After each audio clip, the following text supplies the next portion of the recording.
Ay, Ayun. nako. Lumindol daw kagabi. Hindi ko na, Oo nga daw. Lumindol. Naramdaman nyo? hindi. Ibig sabihin tulog tayo ng Brad. Ay, hindi yung Tulog tulog ako natin. doon. Ay, hindi Oo. yung tulog natin nun. Hindi Madaling ko araw. naramdaman eh. 5 point, ano ba yan? 5.6?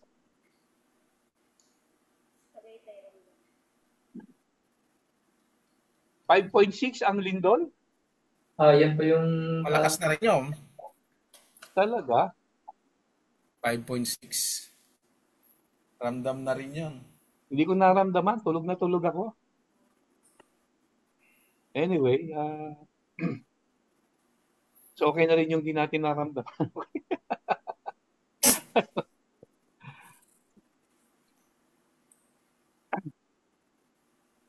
Parami muna tayo ng viewers. Pero habang nagpaparami tayo ng viewers, bumati na muna tayo siguro sa ating mga regular na manonood. Okay? So magandang araw sa ating lahat. Minsan pa, ito po si Brother Henry Uy, pastor ng Grace Life Church. Sa mga kapatiran natin na nanonood ngayon, magandang gabi sa inyong lahat. And sa mga regular viewers natin na dito sa Grace Life Forum, good evening po sa atin. Okay? Maganda po itong topic natin ngayong gabi. So, samahan niyo po kami sa isang oras na masarap na kwentuhan. Kaya nabating muna kayo. okay ba? Isang mapagpalang gabi muli sa lahat ng ating mga nakapanood na ngayon at yung mga darating pa, no? Makakapanood nitong ating live. Ito po si Brother Jerry ng Grace Life. We encourage na patuloy lang tayo na makinig ng mensahe patungkol sa biyaya. Kasi ang susi lang naman para mas maintindihan natin is yung paulit-ulit. Kaya, ayan. Tuloy lang tayo sa pakikinig. Okay, so muli po ay magandang araw po sa lahat. So nasaan man tayo ngayon, na meron tayong kapatid sa Iceland. Diba? Si Sister Tara. Nasaan ka man ngayon? Malamang umaga dyan sa'yo. Kasi parang katulad itong nasa likod ko. Anumang oras, anumang panahon na kilalagan natin na po ay safe tayo. At ngayong araw na to, muli ay meron tayong topic na pag-uusapan. Hindi ko masabi kung ito ba'y mainit-init o magpapalamig ng inyong pakiramdam. Pero ito po ay kapakipakinabang. Of course, pag ang pinag-usapan natin ay patungkol sa biyaya, yan po ay kapakipakinabang sa atin sapagkat diyan po tayo sumasa ilalim sa biyaya ng Diyos. Kaya sumuli po, magandang araw po sa lahat.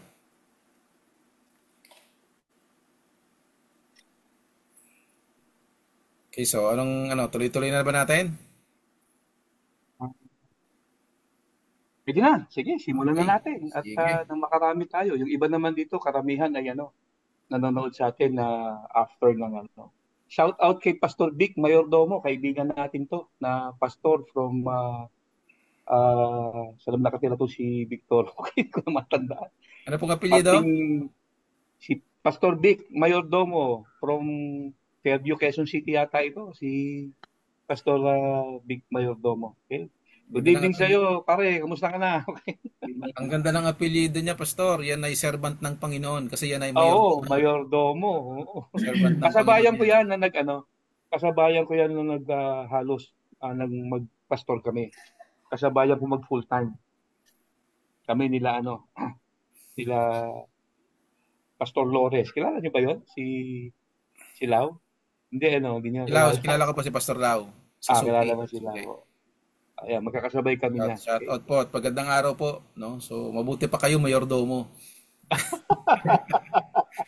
Ako kahit hindi ako maging mayordomo basta nasa langit ako, okay na eh. Gayon pa man, no, yung ating pong pag-uusapan ngayon ay sisimulan ko po sa pamamagitan ng pagtatanong. No, of course sa inyo po at dito sa ating pong dating dalawang kasama dito, no, Brother Jerry, Pastor Henry. No, ang tanong ko po ay meron na po ba kayong nakita na hindi po nagtatrabaho pero nabubuhay? 'Di ba ang kasabihan para mabuhay dapat magtrabaho. Ang hindi nagtatrabaho, magpakainin. Ang hindi nagtatrabaho, hindi kakain, malamang mamamatay. So ang tanong ko, meron na po ba kayong nakita na hindi nagtatrabaho na nabubuhay? Naku, marami. Tutin yan. Sa munisipyo, maraming ganyan. Yung mga nagpi-15-30. Ghost employee. Ay, Yung ano po, buhay. yung literal na hindi lumalakad, 'di ba? Hindi lumilipat ng pwesto para humanap ng kanyang makakain para sa ikabubuhay ay pero nananatili pong buhay. Hindi ko malaman kung ito bang sasabihin ko sa inyo gagawin kong bugtong eh. Parang bugtong-bugtong. May naisip na po kayo.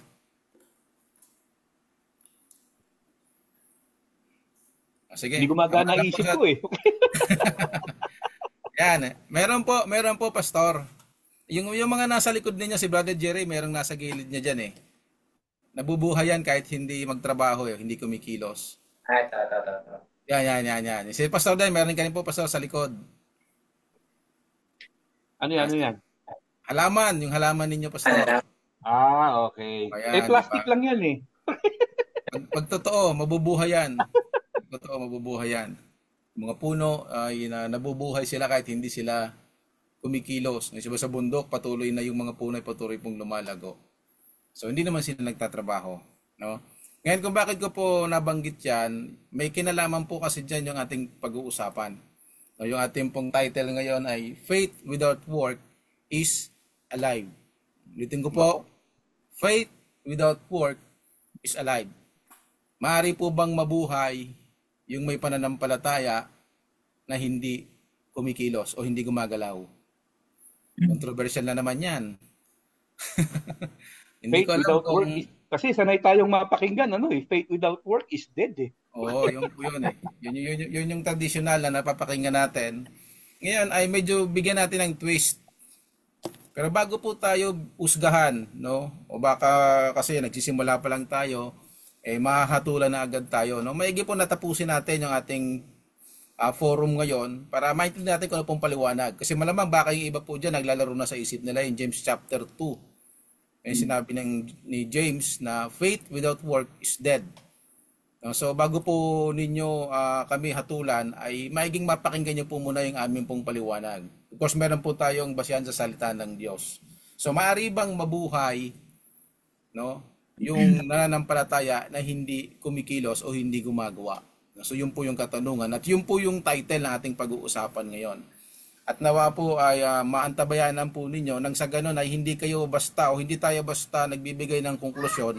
Baka masabi po ng ilan, ito na naman yung mga kulto. Ito na naman yung mga hyper grace na nagbibigay na naman ng aral na hindi biblical. So maigi na mabigyan natin po yan ng kumbaga ng pakinig. No? Pakinggan muna natin kung ano po yung ating pag-uusapan ngayon nang sa ganun ay mas maunawaan po natin kung paano po natin nasabi na faith without work is alive. Okay, so yun po yung bantayan natin. Okay, so ngayon simulan po natin. So ano pong masasabi natin dito? No, ano po ba ang ibig sabihin nito? Paano po ba ito nangyayari sa buhay ng isang Kristiyano? At bakit po faith without work is alive? So pastor, ano po bang masasabi natin? Totoo yun. Of course, totoo yun. Naniniwala tayo dun eh. Nasanay lang tayo na ang naririnig natin ay faith without work is dead. Kasi yun yung nasa Bible, no, na nakasulat in the book of James chapter 2. So sinabi ni James, faith without work is dead. So para sabihin natin ngayon, faith without work is very much alive. Possible nga na pag-isipan tayong ano ba yung pinagtuturo ninyo? Ang nasa Bible, faith without works is dead eh. Bakit nyo ngayon sinasabi na faith without works is alive? No, siguro magbibigay tayo ng mga verses to prove that faith without works is alive. Pero bago yun, siguro i-clarify lang muna natin tayo ay naniniwala bilang mga Christians na napakahalaga ng good works sa buhay natin as believers, no? Kasi sa totoo lang, normal lang sa ibang mga tao na kapag ang isang tao ay umaattend, normal lang sa mga outsiders ng church kapag ikaw ay nalaman nilang umaattend ka sa church, o ng born again church, kung meron man silang isang bagay na hahanapin sa iyo, walang iba kung hindi nagbago ka na ba. Yun yung ano eh, yun yung common na ano eh, common na iniisip ng marami, no? At tinatanong nila kadalasan sa isang taong umaattend sa church ng Christian church. Nagbago ka na ba? Kasi kung hindi ka naman nagbago, attend ka pa dyan. So, kaya importante sa mga Christians na kapag umaattend ng, ng church, ng Christian church, expectin na nila na hahanapan sila ng pagbabago. Tapos, pag hindi sila nakitaan ng pagbabago, ikikriticize sila. Attend ka pa dyan. Hindi ka naman nagbabago. At doon babagsak nga yung pananampalatayang walang gawa ay patay. Na kung saan, narinig mo na yan, hindi na sa outside, hindi na sa mga outsider, sa loob na ng mga miyembro ng church. Kasi maging sila, hinahanapan ka rin ng pagbabago. So, totoo naman sa isang banda na mahalaga yung may makitang pagbabago. Kasi, hindi nga malayo na kapag ikaw ay hindi nakikitaan ng pagbabago, tapos aktibo ka nang umaattend ng Christian church, eh talagang iisipin na hindi ka talaga na born again pa. Hindi ka talaga naligtas pa. Ikaw ay nakikiristya-kristyanuhan lang. Okay? At malamang-lamang sa langit-langitan ka lang din pupunta kasi nakikiristya-kristyanuhan ka lang. So ganun yung usually nagiging conclusion kapag walang nakikitang pagbabago. Pero itong magandang tanong paano kung merong isang tao na bago pa na born again, likas ng mabait? Halimbawa, magbigay tayo ng biblical example, si Cornelius. Sabi ng Bible, bago ma-born again si Cornelius, siya ay God-fearing, siya ay nagpe-pray regularly, siya ay tumutulong sa mga nangangailangan, namimigay ng tulong sa mga mahihirap. So in other words, si Cornelius, even before na maging Christian siya, napakabait na tao eh. Yun yung description sa kanya ng Bible eh. Devout, God-fearing, he prayed regularly, tapos he give alms to the poor. So, si Nicodemus, sa unang tingin, pag tiningnan mo, may babaguhin pa ba dito? Kung meron man siguro, konting-konti na lang. Diba? O ngayon, naging Christian. Halimbawa, kumilala kay Lord, naging Christian. O hahanapan mo pa ba yan ng pagbabago? Another example, si Nicodemus. Si Nicodemus, sabi ng Bible, he was a Pharisee, a member of the Jewish ruling council. Nung time ni Christ, ang mga Pharisees, they are the best people of the land. Mga mga legalist yan na talagang strictly sumusunod sa law ni Moses. So mga God-fearing tong mga taong ito, wala silang kabisyo-bisyo. Kaya nga sinabihan siya ni Lord ng unless a man be born again, he cannot enter the kingdom of God. Nagulat si Nicodemus doon kasi all the way alam niya, siguradong sa langit siya pupunta dahil sumusunod siya sa Diyos at sa kautusan. Diba? So point ko, inahanapan nating madalas yung mga tao na once na umantay ng church ng pagbabago, dahil pag hindi nagbago, iniisip natin na hindi pa talaga yan Kristiyano, hindi pa talaga yan ligtas. Kasi walang pagbabago. And faith without works is dead. Yun yung unang nasa sa isip natin. Yun yung conclusion natin. Paano nga kung merong mga taong kagaya ni Cornelius, bago pa magpunta ng church, bago pa ma-born again, God-fearing na, madasalin na, likas ng matulungin sa kapwa, mapakabait, walang bisyo, responsabling ama, responsabling magulang, responsabling asawa. Paano 'yon? Hindi mo na mapapansin na may pagbabago pa ba? Wala na halos eh. So lalabas 'yan, hindi accurate, rather siguro mas ganoon ang tamang gamitin na term. Hindi accurate yung works ang hahanapin mo to prove na ligtas talaga ang isang tao. Kasi kung dati nang ligtas yan o dati nang mayaman sa mabuting gawa, kagaya ni Cornelius, kahit hindi pa siya na born again nun, mayaman na siya sa mabuting gawa eh. O kung yung isa, mayaman sa masamang gawa, okay. Pagkatapos, naging Kristiyano, at hahanapan mo ng mabuting gawa, at hindi mo nakita agad-agad, at i-judge natin na gano'n, medyo sa tingin ko hindi accurate yon. But then again, of course, naniniwala tayo, dapat talaga mayroong pagbabago. Dapat lang yon. Kasi kung walang pagbabago, hindi nga malayong pagdudahan natin yung pagiging tunay na Kristiyano ng isang tao. 'Di ba? Talagang medyo mahirap anuhin 'yon. Ngayon, bakit naman tayo naniniwala sa isang banda na faith without work is very much alive? Mamaya, siguro bigyan natin ng magandang paliwanag yung James chapter 2 na binanggit yung faith without work is dead. Pero suportahan muna natin yung faith without works is very much alive. Now, hindi natin kinokontra yung sinabi ni James, ha? Papaliwanag natin siguro maya-maya kung ano yung magandang paliwanag doon sa James chapter 2. Pero why do we believe that faith without work is very much alive? Una, sabi ni Paul in Romans chapter 11 verse 6, may binanggit si Paul na ganito eh. Basahin ko. Ito sabi ni Paul. And if by grace, then it is no longer of works. Otherwise, grace is no longer grace. Vice versa yan. And if it is by works, it's no longer by grace. Otherwise, work is no longer work. So sinasabi ni Paul na ang grace at saka ang work hindi pwedeng magsama. Hindi sila pwedeng hindi sila po pwedeng pag-isahin. Faith or grace is the opposite of works. Kung tayo ay naligtas only by grace through faith, walang work na na-contribute,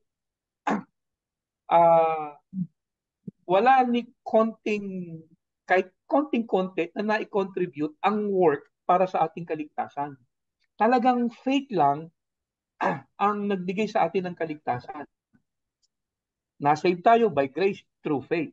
At sabi ni Paul, grace and work are totally opposite.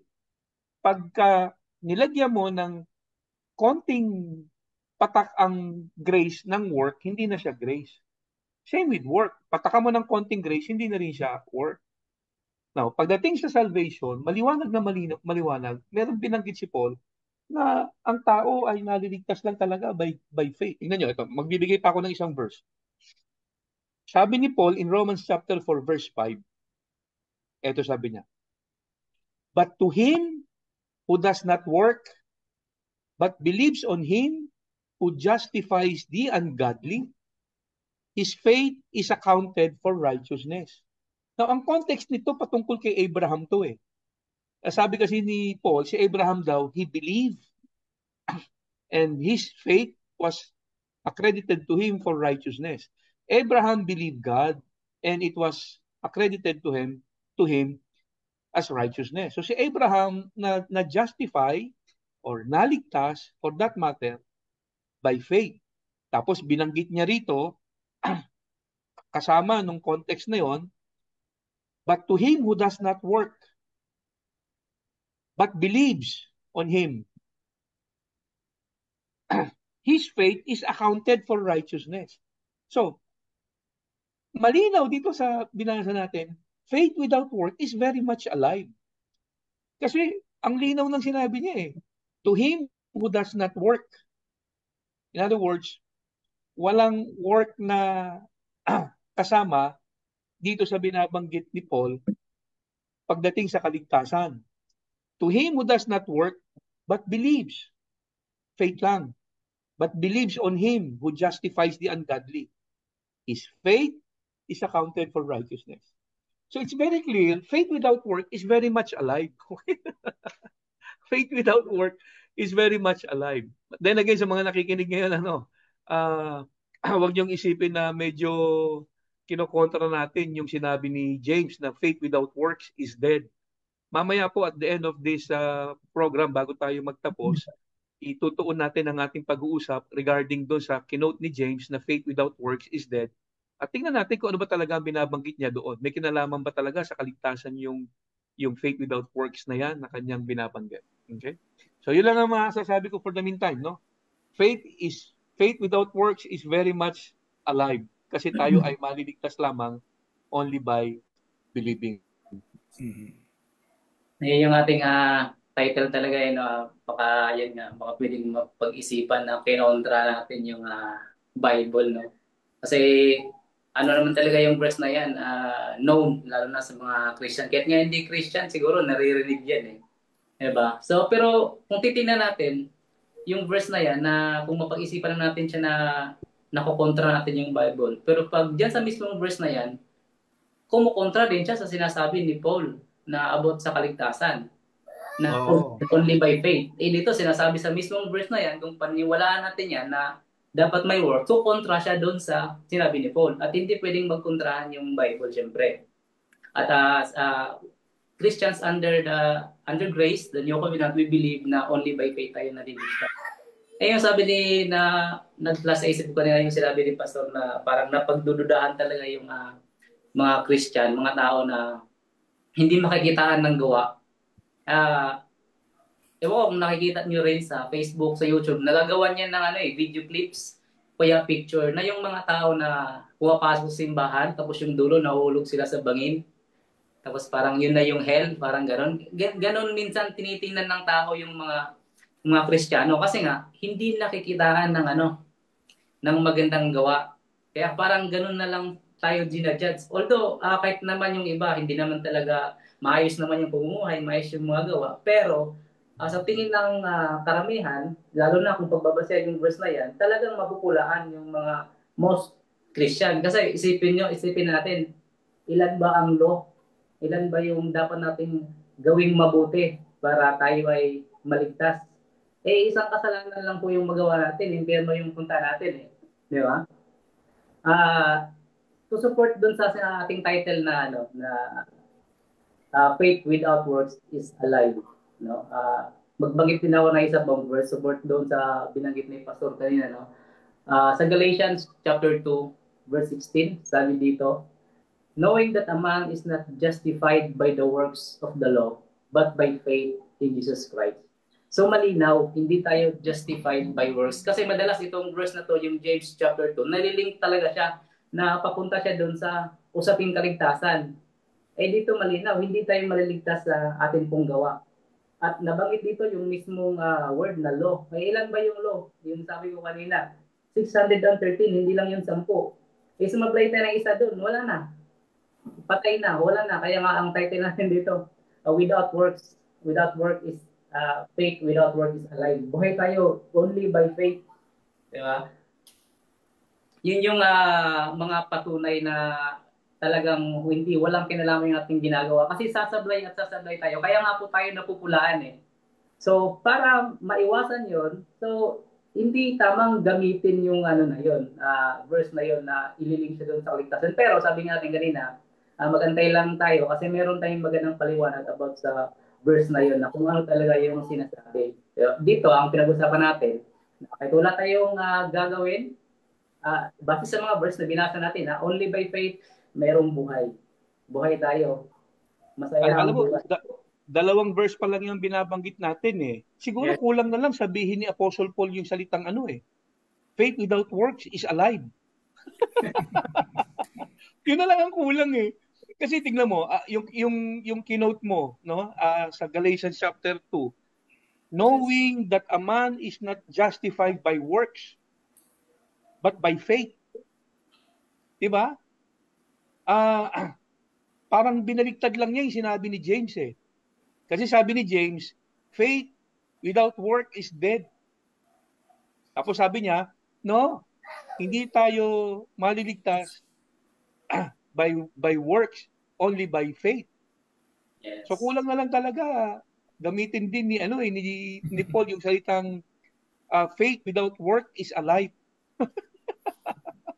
Oo, bakit kaya hindi ginamit ni Paul yun, no? Para nagsabong na yun? Hindi naman.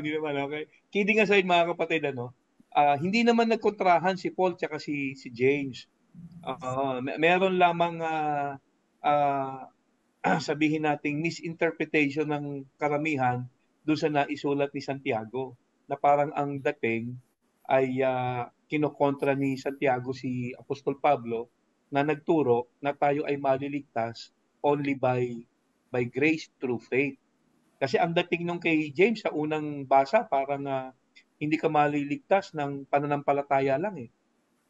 Dapat merong kasamang gawa sapagkat ang pananampalatayang walang kalakip na gawa ay patay. So parang ang dating, baliwala yung pananampalataya kung walang gawa. Eh sabi naman ni Paul, iba eh.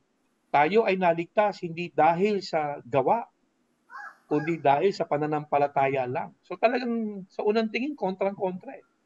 No? Talagang kulang na lang sabihin ni Apostle Paul, faith without work is alive. Medyo eh. Ang napapansin ko diyan yung binasa kanina ni Brother Jerry, no? Kasi yung mga salitang justification, parang hindi naman natin kasi karaniwang ginagamit sa normal na conversation yan eh. Diba? Hindi po Yes. natin gaano. Pero kung alamin natin yung talagang lalim nung ibig sabihin yan, nung isinulat yun ni Apostol Pablo, no? Ang justification o yung justified, ayan di ba yung hindi ka talaga nagkasala. Mhm. Yung dineclared kang righteous, yung pagiging righteous mo, ibig sabihin hindi ka nagkasala. Yun ang ano nun eh. Yun ang declaration nun eh. Kasi 'di ba sa atin ang iniisip natin, pag na-justify ka, nagkamali ka, tapos na-justified ka, so na-justified ka. Pero yung justification na tinutukoy ng Apostol Pablo, as in declared ka na hindi ka nagkasala. So yun ay medyo ibang-iba doon sa pagkakaunawa natin. Pero dito ang pagkasabi niya, doon sinabi, inutin ko, binabasa ni Brother Jerry kanina, Galatians chapter 2 verse 16, as in yung ang iniisip nila ay doon sa law ay madja-justify sila o magiging madideklara silang mapapawalang sala. Pero sabi din ng Apostol Pablo ay hindi, kundi sa pananampalataya lang kay Kristo. At ito pa, gusto ko pa dagdagan dito sa Titus chapter 3 verse 5. Marami tayong verses na pwedeng ipakita eh. Sabi diyan, not by works of righteousness which we have done, but according to His mercy, He saved us. Past tense po yun through the washing of regeneration and renewing of the Holy Spirit. No, so hindi doon sa mga righteousness which we have done. Hindi to doon naligtas, but according to His mercy. So naintindihan ba natin yung mercy? Yung tayo ikinaawaan lang. No, itong salitang regeneration, talagang kailangan na bago ka eh. At yung renewal of spirit ay hindi naman magagawa sa pamamagitan ng mga gawa natin. Ngayon, Pastor, yung gusto ko pong mapuntahan na natin, no, para yung mga nakikinig sa atin ngayon ay maano na nila. Malamang merong mga nag-aabang diyan dito sa James chapter 2 na yan eh. Ano ba talaga yung talagang gusto natin isabihin dito? Ano ba talagang gusto nating patungkulan? Kasi kanina nabanggit natin na faith without work is alive. Pero dito sa James chapter 2, actually dalawang beses pang ang binanggit yan eh. Yung faith without work is dead sa pagkakaalam ko, verse 17. Yan o. Thus also faith by itself, if it does not have work, is dead. Doon sa verse 20, inulit niyo ulit. But do you want to know, O foolish man, that faith without work is dead? So dalawang beses niyang inulit na yung pananampalataya daw, no, pagka wala siyang gawa, patay siya. No, so ito yung magandang mapag-usapan talaga natin, no? Ano ba yung pinatutungkalan natin nung pag sinabi natin na faith without work is alive? At ano ba yung sinasabi naman dito ni James na faith without work is dead? No, so ano po ba yung ibig sabihin niyan? Actually, yung James chapter 2, ang debatable yan kung ang tinutukoy ni James ay may kinalaman sa kaligtasan. Kasi may binanggit si James diyan na patungkol sa mga kapatiran na walang damit, walang makain, nagugutom, naghihirap, tapos hindi mo tinulungan, no? Pinag-pray mo lang, okay? Tapos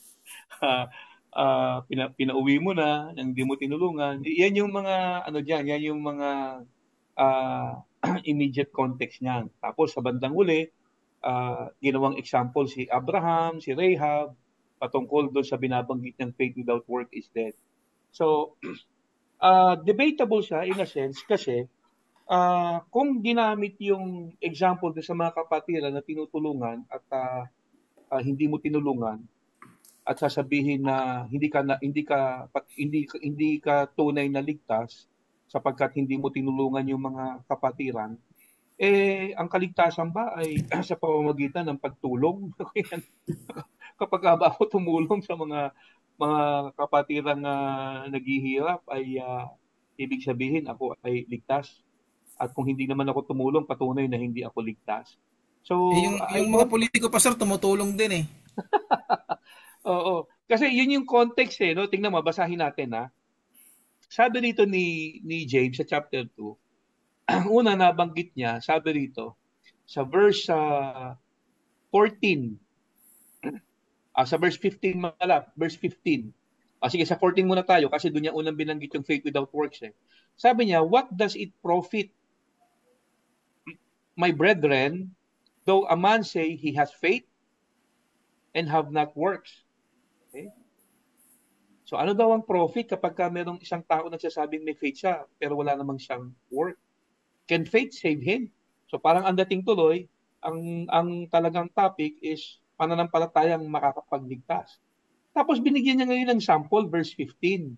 Sabi niya, if a brother or sister be naked and destitute of daily food, and one of you say unto them, depart in peace, and be ye warm and filled, notwithstanding ye give them not those things which are needful to the body, what doth it profit?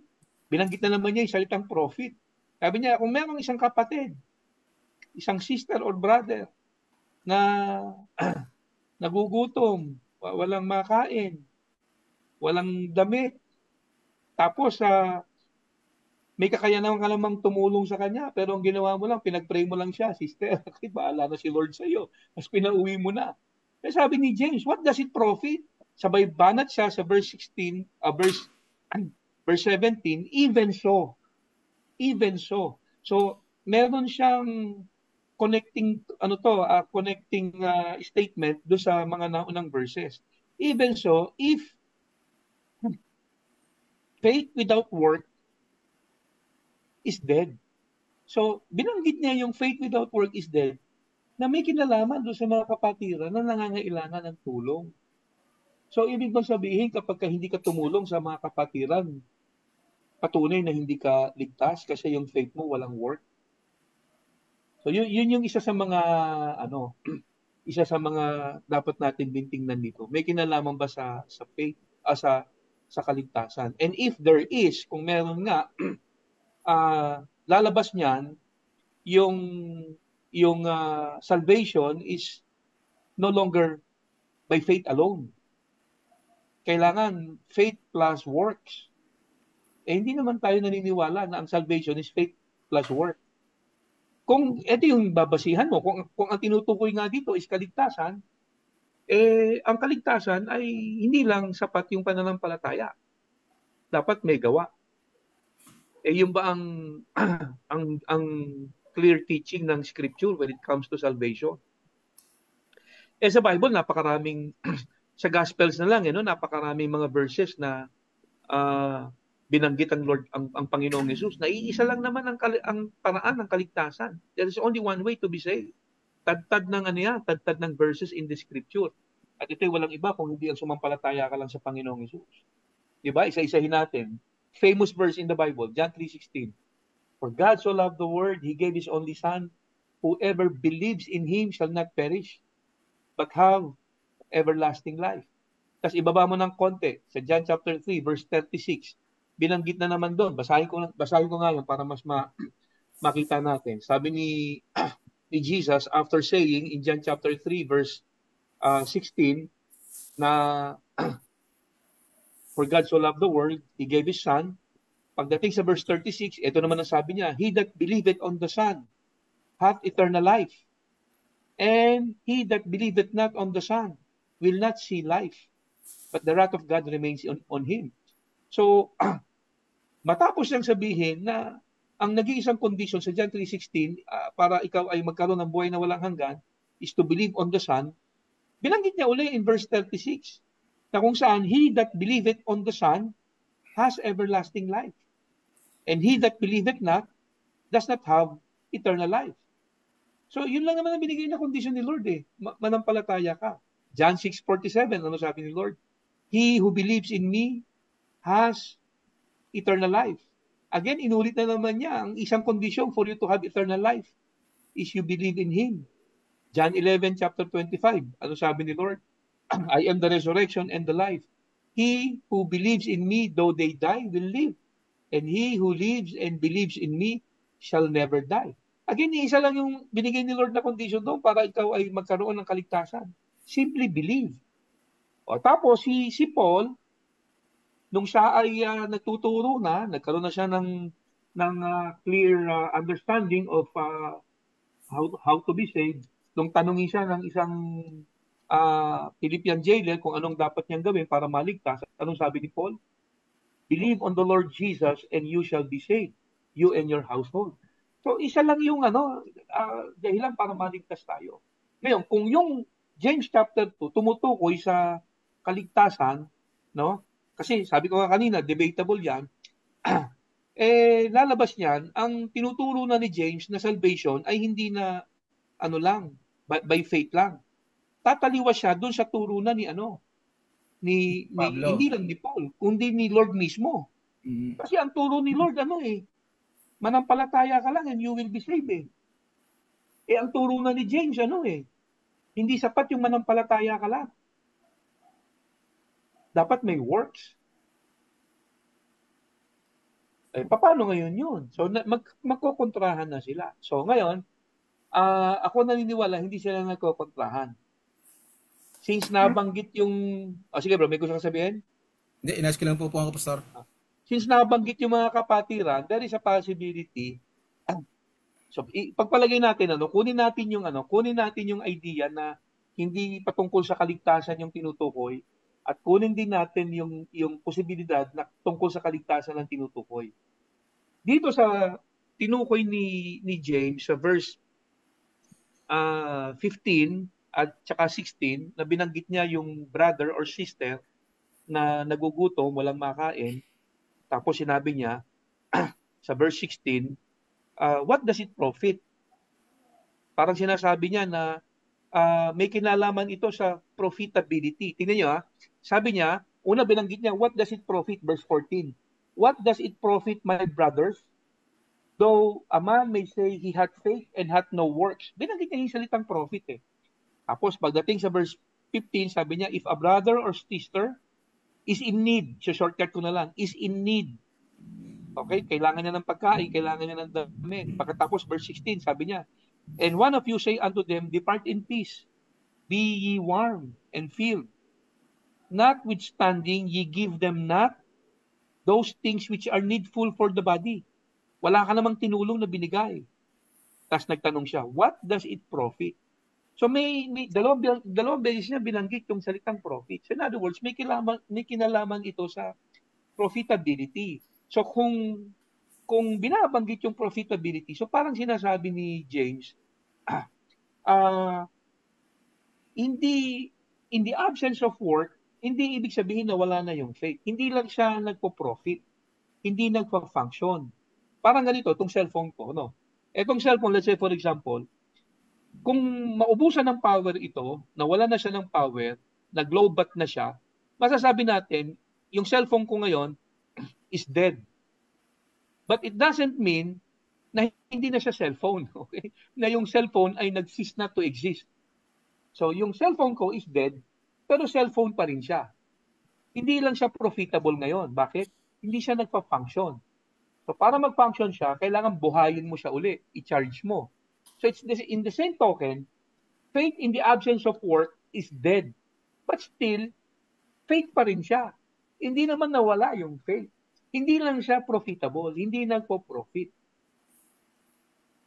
Nakuha niyo yung Opo, Pastor, walang ipakikinabang, Pastor, Parang ganon ang dating. Yun nga rin yung pinapansin ko dito Kasi isipin mo, 'di ba, pagkatapos niyang sabihin dito sa verse 14, can faith save him? Diba? Ang tinutukoy niya yung, sabi niya, brother and sister is naked and destitute of daily food. Pero sasabihin mo ganito, and one of you says to them, depart in peace, be warmed and filled, but you do not give them the things which you are needed for the body, does it profit? So walang profit. Palagay natin, sabihan mo yung kapatid, dun sa lugar na yon sa Israel, tapos palagay mo December, walang damit, walang pagkain, pahayuhin mo. Patayon. Di ba? Sobrang lamig eh.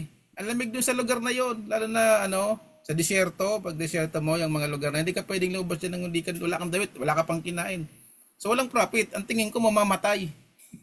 So patay yung tao, kaya ibig sabihin yung pananampalataya mo patay. No, hindi yun mag-work kahit ano pang pinaniniwalaan mo pero wala ka namang ginawa. Hindi yun mag-work doon sa tao na pinag-iisipan mo na humayo ka. Pananalangin na lang kita pero alam mo namang meron kang may bibigay na damit, may bibigay ka ng pagkain para kung sakaling humayo siya, ay meron man lang siyang panlaban para mabuhay siya. Pero kung gano'n lang sasabihin mo, hindi siya magpa-profit, walang pakinabang. Therefore, yun yung ibig sabihin niya dito kasi wala namang makikinabang. No, wala man pakikinabang ng tao kung sasabihin lang sa kanya puro pagpipray kita sis, pagpipray kita. Tapos may aabot ka naman, di mo binibigay.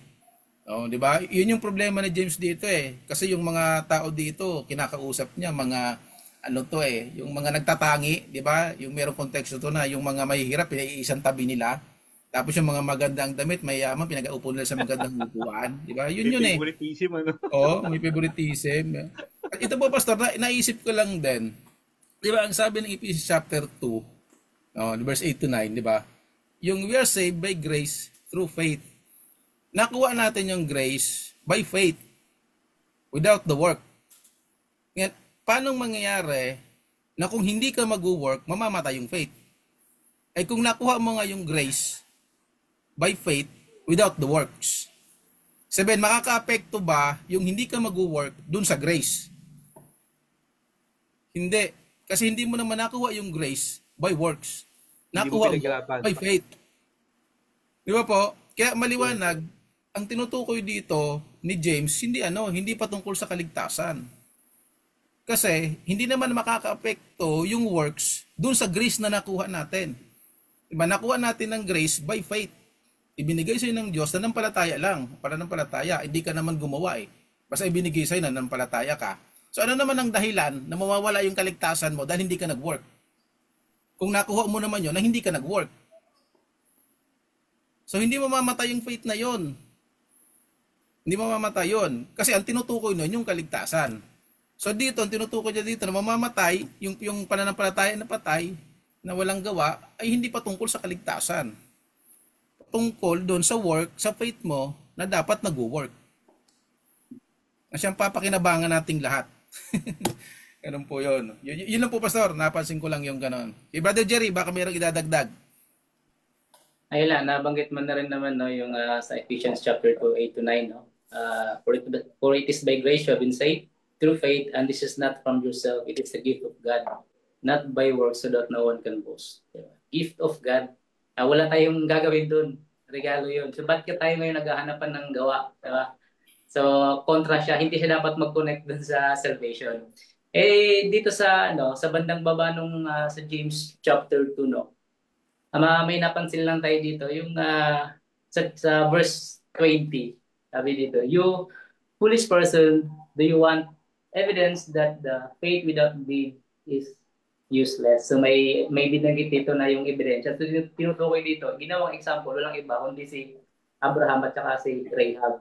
Na yun nga po yung nabanggit ni Pastor kanina, na dito, masasabi natin, ang pinatutungkulan dito is yung faith na nagresulta nung gawa. Iba kasi yung faith na masabihan kang may faith ka, tapos parang resulta siya doon sa gusto mong gawin. Kung patungkol, ang faith is papunta nga siya sa kaligtasan ang kaligtasan by grace lang. So hindi siya yung hinahanap dito, yung tinitingnan is yung resulta nung merong faith. Iba yung ginagawa nung taong may genuine faith. No, siguro bigyan natin din yung faith, hindi lang basta faith. Genuine faith. Magre-resulta talaga yun ng magandang gawa. At yun yung sinasabi natin ngayon na kahit wala siyang gawa, buhay. Kasi yung gawa na makikita natin is resulta na lang, hindi siya effort. Hindi effort natin kasi sa daming verses na binanggit natin kanina, wala talaga tayong ginawa dun eh. Wala tayong effort. Wala sa Bible na walang verse na nag-support na meron tayong pwedeng gawin para sa kaligtasan. Wala eh. So, yun lang, yun yung resulta. Tayo naging Christian, naranasan na rin naman natin na tumanggap kay Kristo, yung dependency natin sa Kanya malalim, tulad ng ginawa ni Abraham. Ikaw ba naman, ibibigay mo yung anak mo, nag-iisa, papatay mo pa, ikaw pa yung papatay. So that moment, yun yung resulta ng kanyang pananalig sa Diyos. Yun yung gawa na tinutukoy doon, yung result ng kanyang genuine faith. Yun lang po yung masasabi ko sa part na ito. So, Tsaka siguro magandang tanong natin dyan para mas maging klaro yung tinutukoy ni James na kahulugan ng kanyang statement na faith without works is dead. Ano ba yung work o works na tinutukoy ni James? Kasi kadalasan ang naiisip ng marami kapag ka narinig yung salitang yan narinig yung salitang yan, ang pananampalatayang walang gawa ay patay.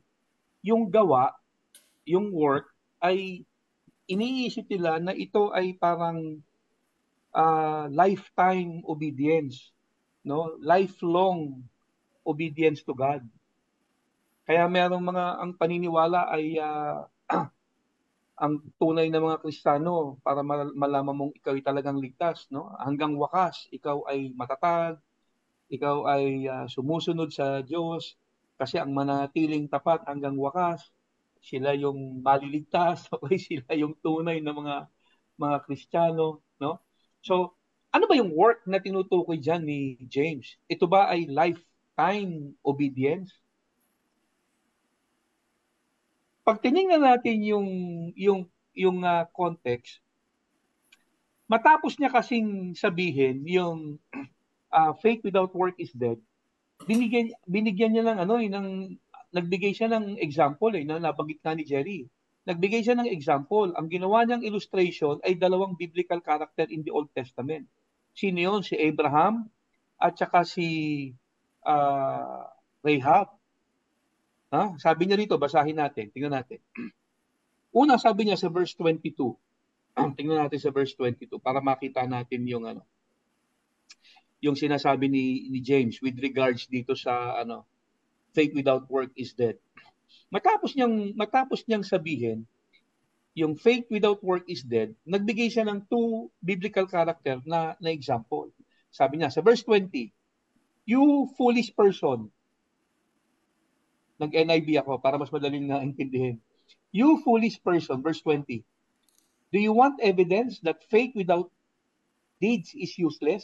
Or faith without work is useless? Verse 21. Was not our father Abraham considered righteous for what he did when he offered his son Isaac on the altar? So ginawa niya example si Abraham. Tapos sa verse 25, another biblical character in the Old Testament, ginawa niyang sample.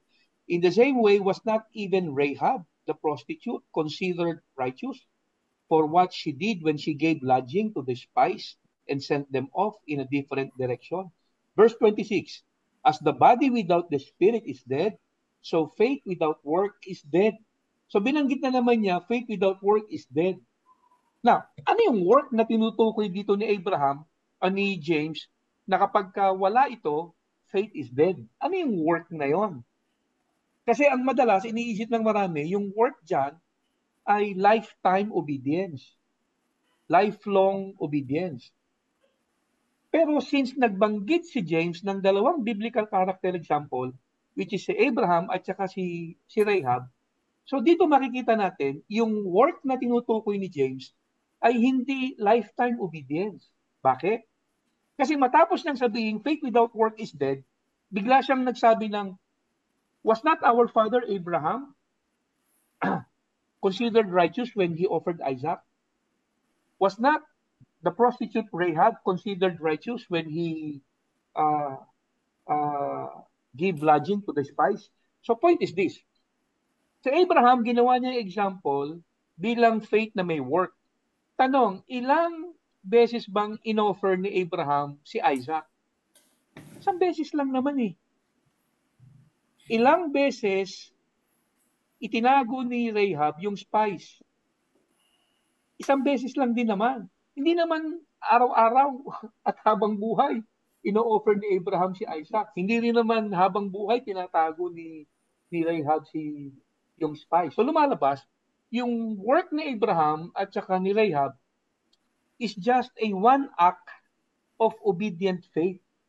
Hindi ito lifetime obedience to God. It's just a one act of obedient faith. Hindi siya lifetime. Now, hindi natin sinasabi na huwag tayong sumunod sa Diyos habang buhay. Importanteng sumunod tayo sa Diyos habang buhay. Importanteng umiwas tayo sa lahat ng tukso at lahat ng kasalanan habang buhay. Napakahalagang mamuhay tayo ng nakalulugod sa Diyos habang may hininga. Pero hindi yan yung work na tinutukoy ni James na without work, faith is dead. Kasi ginawa niya example si Abraham at saka si Isaac, si Rahab. Si Abraham daw inoffer si Isaac. Si Rahab tinago yung spies. Ang tanong, ilang beses bang inoffer ni Abraham si Isaac? Isa lang eh. Ilang beses bang tinago ni Rahab yung mga spies? Isa lang din. So in other words, yung work na tinutukoy dito ni James at ginawa ng example si Rahab at saka si Abraham is just a one act of obedient faith. So yung faith without work, hindi yung work na lifetime obedience. It's just a single act of obedient faith. That is why naniniwala tayo, faith without work is alive. Okay? Kasi yung work, hindi naman ito yung lifetime obedience. Na merong kinote dito yung kapatid nating, yung kaibigan nating pastor, si Pastor Vic Mayordomo.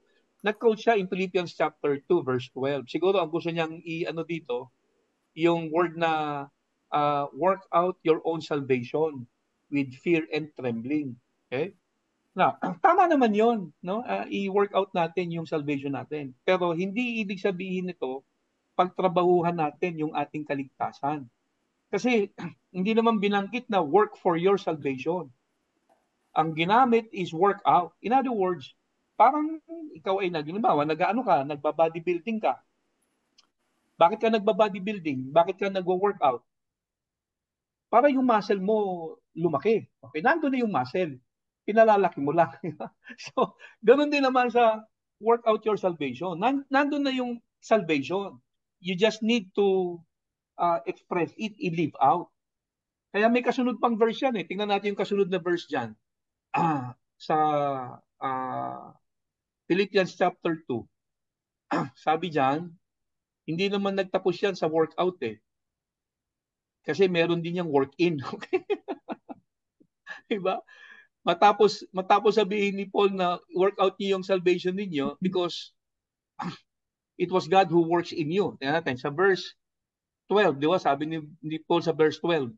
Therefore, my brothers, as you have always obeyed, not only in my presence, but now much more in my absence, continue to work out your salvation with fear and trembling. Verse 13, for it is God who works in you and to act in order to fulfill His good purpose. So, una, hindi sinabi ni Paul na work for your salvation. Work out your salvation with fear and trembling. In other words, with reverence and awe. Hindi yung natatakot ka, baka mawala yung kaligtasan mo. Work out your salvation because God is working in you. In other words, merong ginagawa ang Diyos sa iyong kalooban, sa inner being, at ang gusto ng Panginoon, kung ano yung ginagawa niya in your inner man, i-express out mo yon, i-live out, i-work out, ma-i-express palabas. Yun yung sinasabi doon. Na imposible, may connected din ito doon sa James. Na sinasabi ni James na dapat mag-profit yung faith mo profitable. May nakikita din. Kasi otherwise, talagang pagdududahan ka kung Kristiyano ka ba. Sa totoo lang, no? Maraming Kristiyanong natutokso eh. Kristiyano ka pala, hindi halata. Diba? Napakaraming Christians na talagang hindi halatang Christian sila. Kaya para hindi tayo mapagbintangang hindi halatang Kristiyano, dapat lang talaga makita sa atin yung mabuting gawa. Dapat lang sa ating makita na umiiwas tayo sa lahat ng tukso at kasalanan para hindi tayo pagdudahan. Pero, point is, si James at saka si Paul, hindi sila nagko-contradict. Hindi sila nagko-contradict. Ang salvation, iisa lang. It's only by grace through faith. Hindi faith plus work. Ang work hindi nagko-contribute para sa kaligtasan natin. Wala. Ang salvation natin ay nakuha natin, na-receive natin only by grace through faith. There is no amount of good works na na-contribute tayo para sa ating salvation. Kaya si James, hindi niya sinasabi na yung faith mo, pagka wala yung work, hindi ka maliligtas. Hindi niya sinasabing gano'n. Okay? Ang sinasabi lang niya, yung faith mo, kung tunay yan, nagwo-work. Okay? Diba? Hindi faith plus work, kundi faith works. Yung totoong faith, merong talagang manifestation. At yun na nga, nangyari na nga kay Abraham. Pero yung work doon, na sinasabi ni James in chapter 2, hindi lifetime. Kung hindi, one act of obedient faith based doon sa example na ginawa niya. Yun lang yun. So kung kung gagawin natin yung may kinalaman sa salvation, pwede natin sabihin, yung work dyan, hindi lifetime. Pero possible din kasi, ang tinutukoy ni James dyan, sabi nga ni Joel, baka hindi naman talaga patungkol sa salvation kasi ginawang example yung yung mga kapatiran na hindi kayo marunong tumulong sa mga sa mga kapatiran. Plus, pag may nakita kayong mahirap, no, hindi ninyo masyadong ini-entertain. Tapos yung mga mayayaman, sila yung pinapaupo ninyo doon sa mga magagandang upuan. Diba? So yun lang, medyo sana nagbigay ng konting liwanag itong to. Controversial tong verse na to. Sa totoo lang, hanggang debatable yung na yan eh.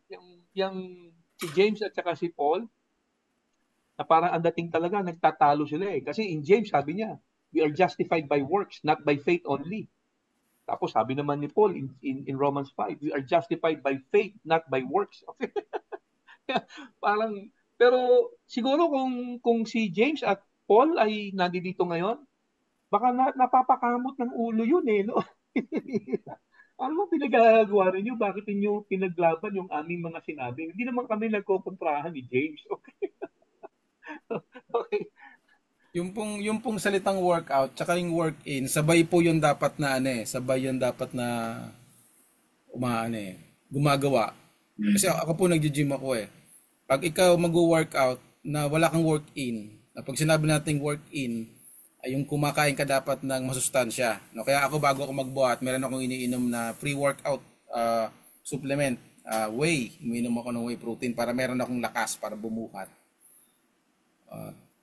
Tapos pagbuhat ko, mga ilang araw lalabas na yung i-workout ko. So makikita na po yun sa labas.